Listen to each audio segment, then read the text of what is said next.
Okay, so welcome back to the web technologies course. In previous class we are talking about the servlet life cycle. Now we'll see the HTTP servlet. So here first what we are having here, we are having the client in the client mission. In the client mission, what we are doing, we are sending a one request to the server mission. We are sending a one request to the server mission.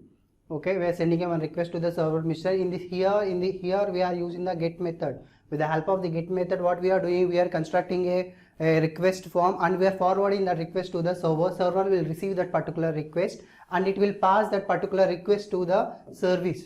It will pass that particular request to the service method.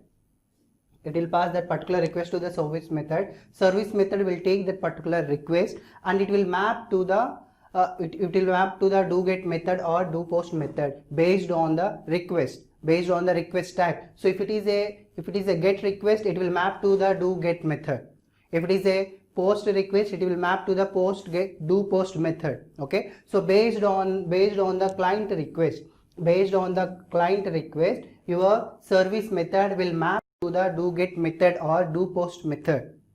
Okay, it will map to the do get method or do post method. After that, once the do get method or do post method is executed, it will send the response back to the service method. Service method will take that particular response and it will transfer that particular response, or it will forward that particular response to the client mission.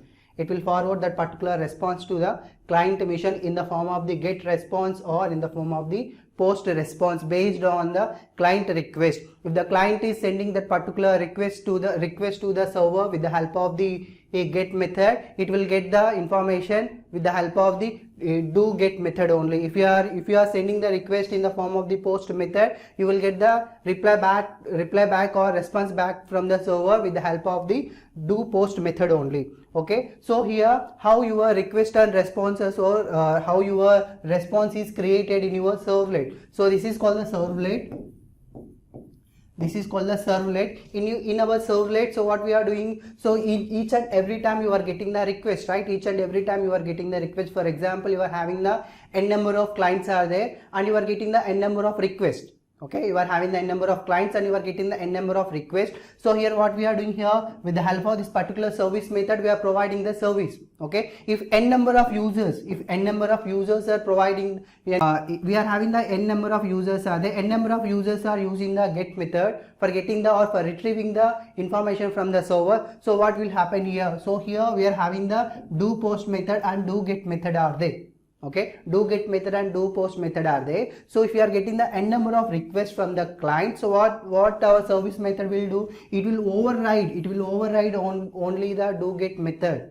If the clients are using the get method, it will override the do get method, or if your client is using the post method, so it will override the post method service. Okay, so it will override the do get method or it will override the do post method. Once overriding is over, it will give response back to the client mission. It will give response back to the client mission. So with the help of the post response or with the help of the get response. Okay, means what here in our service method, we are having the do get method or do post method, or we are having the do delete method, do header methods are different types of methods are available here. Okay, so based on the client request only, what we are doing here, based on the client request, we are mapping that particular method and we are retrieving the data, or we are constructing the response and we are giving response back to the requested client. Okay, requested client. So here we are maintaining one dispatcher. Here we are maintaining one dispatcher. With the help of that particular dispatcher only, we are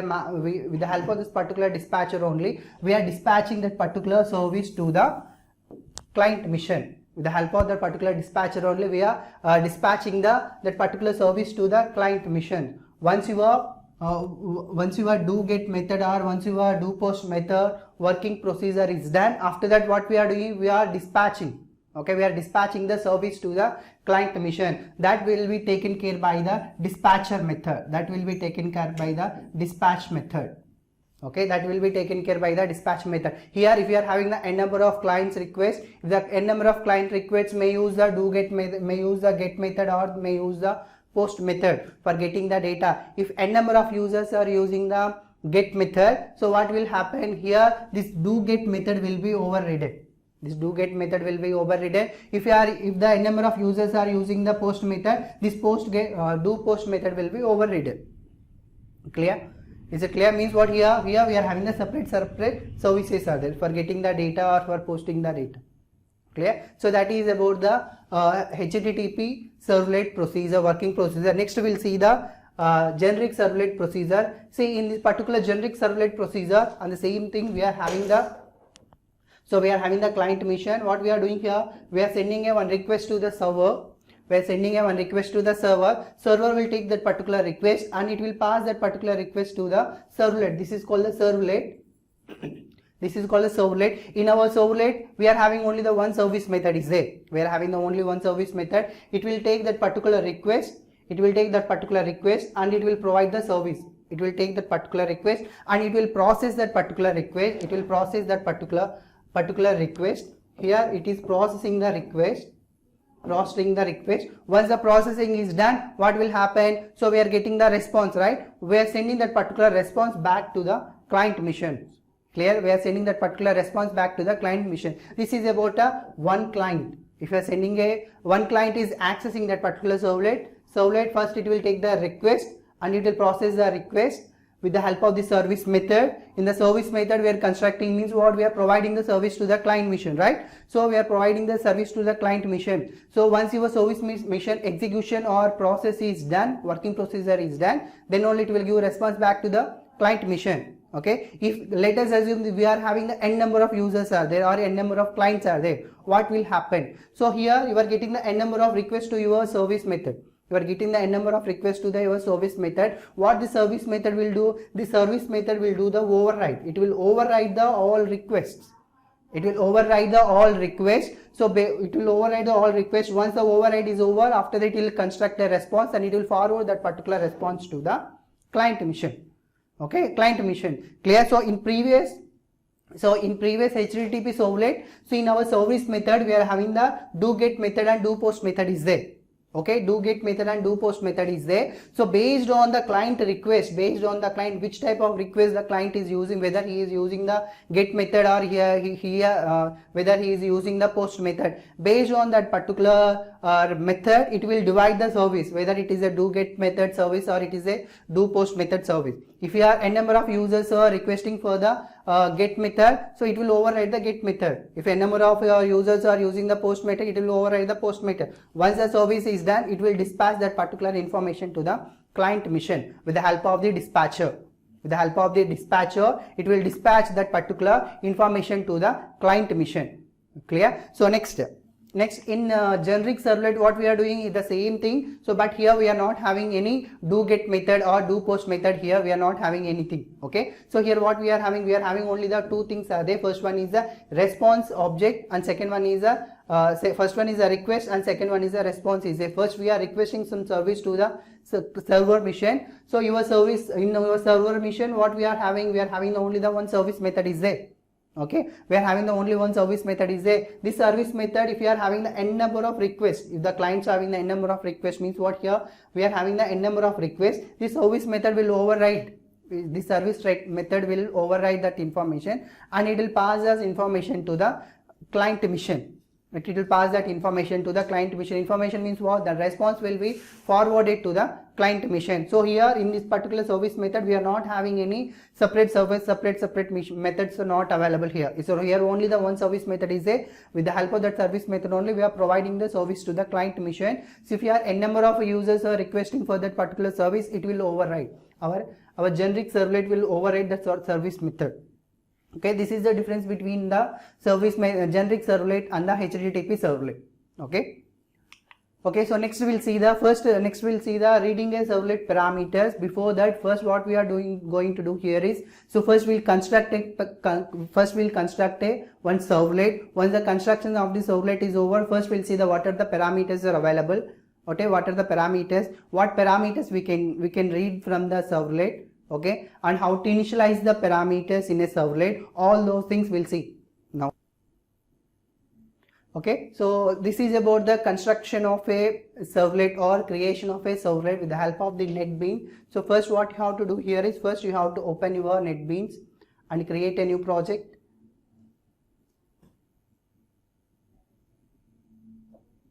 Create a new project, click on next. So give your project name.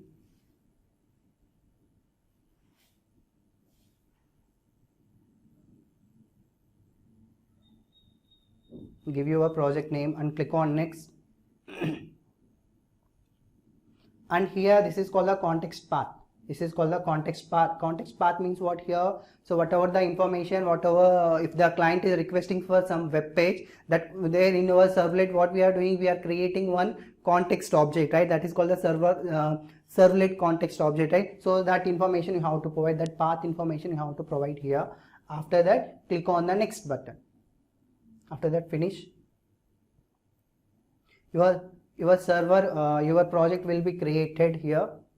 So in your project folder, so we are having the web pages and meta info is there, and web INF folder is there. In that particular web INF folder only, we are maintaining the your descriptor. We are maintaining a descriptor about our servlet. Okay, descriptor means what? Which is a helper. So once you are getting the request, our servlet what will do, or our container what will do, it will take the help of the descriptor, whether that servlet is available or not in that particular descriptor. If the servlet is available, it will take the use of that particular descriptor and it will map to the particular servlet and it will start the execution process.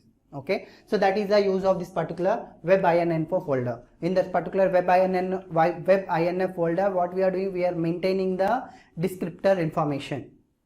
Okay, so here initially it will not created web INF inside the web INF folder. Web.xml file is not created. When it will be created, once you create the servlet file, then only that information will be created. Before that, that folder will be empty. Why? Because we are not created any servlet, or we cannot created any, we not created any servlet, or we not created any servlet process. Clear? So that's why that folder is empty.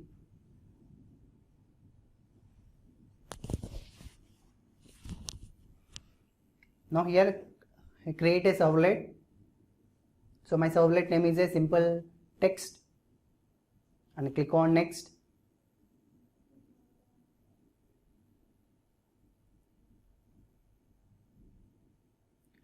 And one more thing here you have to remember here. So while you are creating a servlet, you have to provide that particular servlet information. Okay, you have to provide that particular servlet information, or you have to place that particular servlet information in your web.xml file.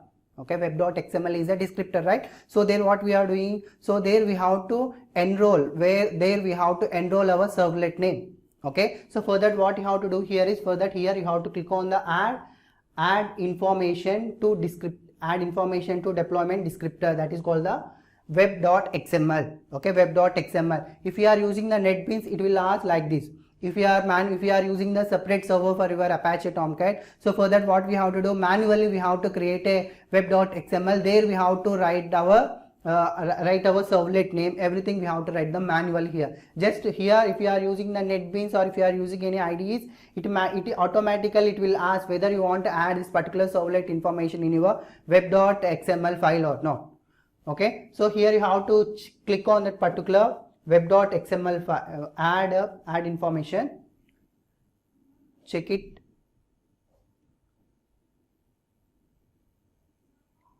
check, and here URL pattern, here your URL pattern, what is the pattern here, /simple text, and your servlet name and your class name. Okay, your servlet name and class name. Why it is a class name? Because we are implementing this particular servlet in a Java language. So once you are implementing in a Java language, you will get the bytecode information. That bytecode information is available in the form of the .class file. Clear? So for that only we are here, it's showing the class name. Our class name is a simple text and our servlet name is a simple text. Okay, and what is the URL patterns here? The URL pattern is /simple text. Okay.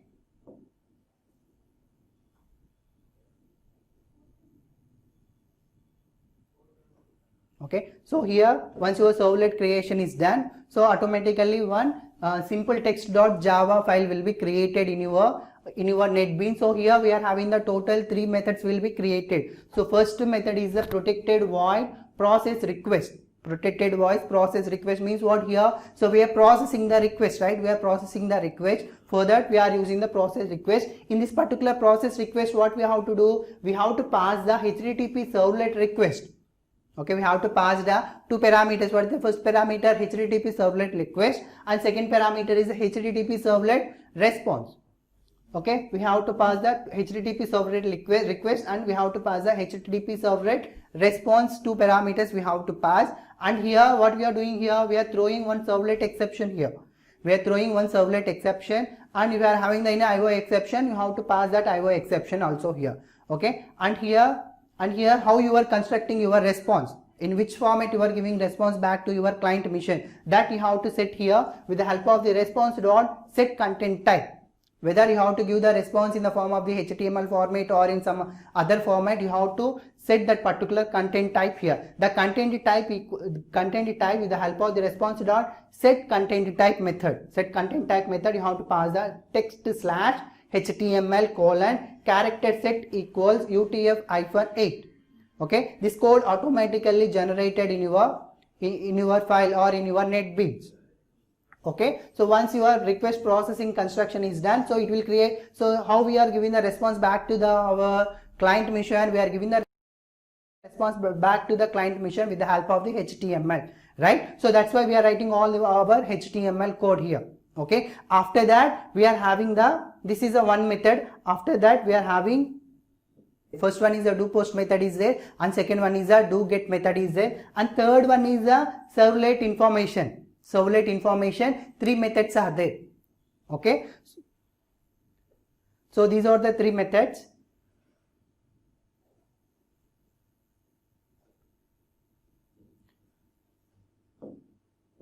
These are the three methods. So here, protected void do get. So here how many parameters we are passing here? So we are passing the two parameters. What is the first parameter? First parameter is the HTTP servlet request, and second parameter is the HTTP servlet response.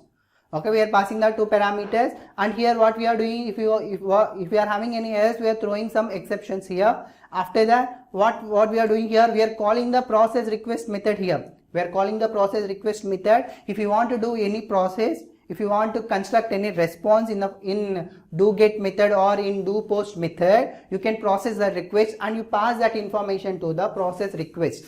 Okay, that process request will take that particular information. It will respond back to the client mission. It will respond back to the client mission. Or if you want to directly deal with the do post method, you can write only the do post method and you can delete that particular process request method.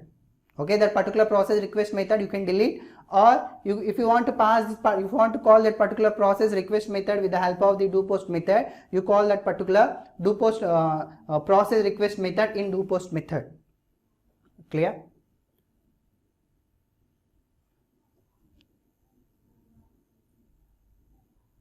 Okay, this is a do post method. This is a do get method.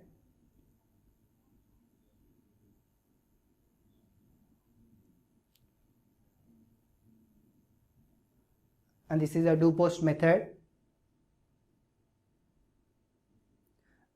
So based on your client request, whether it is a post method or it is a get method, based on that method you have to construct the response. Okay, how to construct the response. So here for constructing the response, for sending the information back to the client mission, so what I'm doing here, print writer. So with the help of the print writer, so in previous class we are talking about the servlet input stream and servlet output stream, right? So here what we are doing, we are sending some information to the servlet client mission, right? For that what we are doing, for that we are using the print writer. We are using the print writer response.getWriter. Response.getWriter. With the help of the response.getWriter only we can send some information to the client mission. If you are not using the print writer out equal to response.getWriter, we cannot forward the information. So you write here out.println and you pass some simple text information. You pass some text information to the client mission. Okay, so for that only I am writing here. After that, compile your program. See here. So this is a simple text. So here what I am doing here in my client mission, in my client mission I am using the do get method, right? So I'm constructing the do get method. I'm constructing the do get method here from request. I'm constructing the do get method, and here, and one more thing you have to observe here. Here I'm not calling the process request. I'm not calling the process request here. Directly I'm executing the do get method here. Directly I'm executing the do get method. You right click on your file and run that particular file, so you will get the output. See, once your servlet is created, this web.xml file will be created. In this particular web.xml file, you are having the servlet name, servlet class, and servlet mapping is there. In servlet mapping, you are having the servlet name and the URL pattern.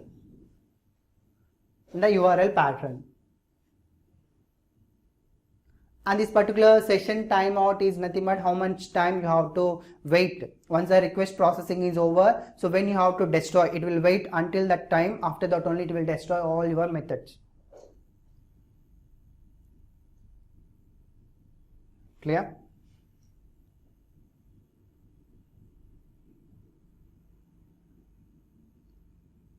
So here I am interacting through client mission. So you construct some form here with the help of the HTML form. You send one request to the client mission. So for that I am constructing some form here for interacting the server mission client servlet. So form equal to action equal to simple text.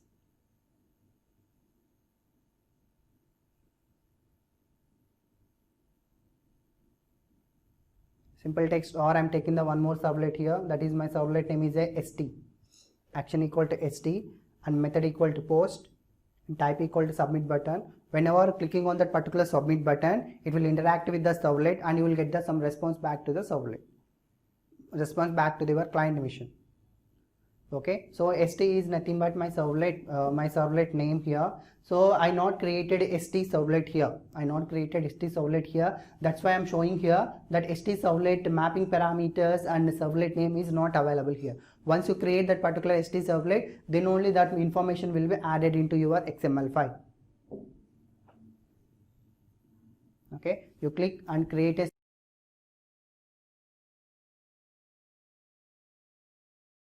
servlet file. So what is my servlet name here? st. So here you have to add. So what is the use of this one? We are adding that particular servlet to the web.xml file, the descriptor. So immediately you will get the some three methods are there. Request method, response method, all methods are there. See here. So here servlet, st and servlet name, servlet class and servlet mapping parameters also available here. Servlet mapping parameters are servlet name is the st and servlet pattern is URL pattern is st/st.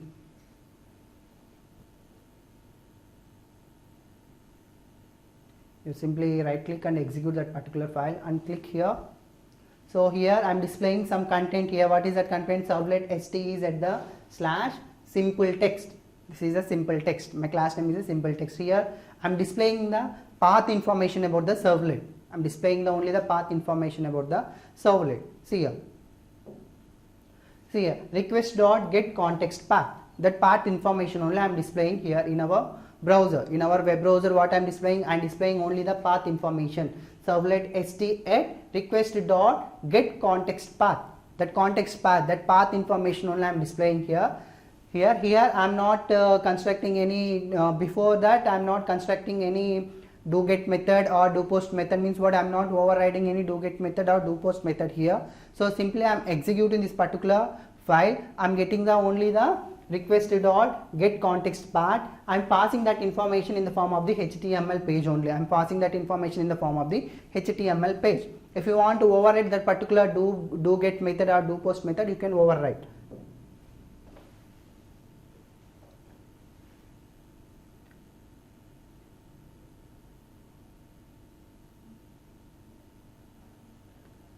So do get method is there and do post method is there.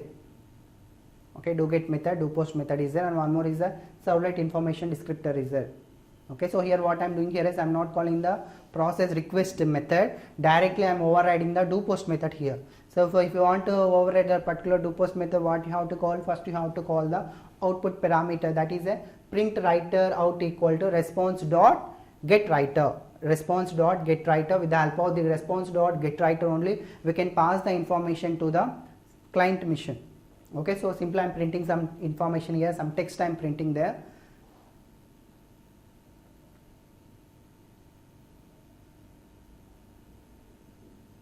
I am printing only the text information. Out dot print, out dot println. So you print some text or you pass some information here. This is a simple text. Save your method. So here this is the post method. What I am doing here, I am overriding the do post method only. So click here. So this is my simple text. Okay, this is my simple text.